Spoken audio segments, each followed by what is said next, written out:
যে ছেলেটা চায়ের দোকানে একটু কাপ ধুচ্ছে রাস্তার ধারে, তাকে ডাকুন। তার কানে কানে বলুন, সুজলাং সুফলাং মলয়জ শীতলাং। হ্যাঁ, বেশ সুন্দর করে বলুন।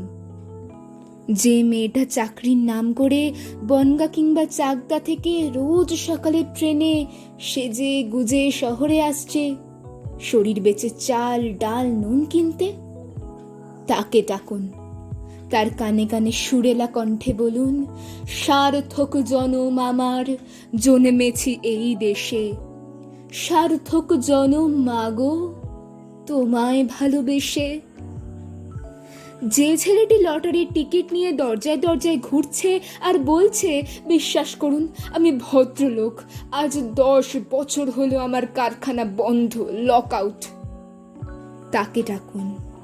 তার কানে কানে বলুন, বলো বলো বলো সবে, শত বিনা বেনুরবে, ভারত আবার জগৎ সভায় শ্রেষ্ঠ আসন লবে।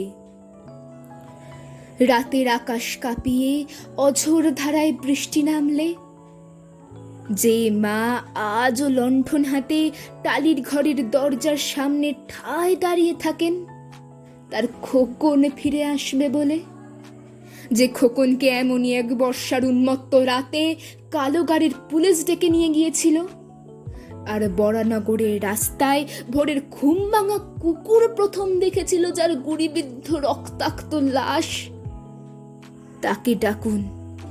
তার কানে কানে বলুন, হাম বুলবুলে হ্যাঁ ইসকি, ये गुलसिता हमारा, सारे जहां से अच्छा। সবাইকে সব কিছু বলা শেষ হলে শুনশান শীতের রাতে পাঁচমাথার মোড়ে ঘোড়ায় চড়ে বসা সেই মহাবিপ্লবীর পায়ের সামনে ধীরে ধীরে এগিয়ে যান।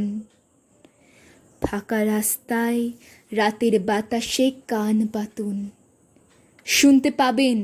শুনতে পাবেন সেই মহাবিপ্লবীর বজ্রকণ্ঠ। আমি তোমাদের কাছে রক্ত চেয়েছিলাম তোমাদের স্বাধীনতা এনে দেব বলে, আমি পারিনি, কিন্তু আমি আমার সমস্ত জীবন উৎসর্গ করেছি। আর তোমরা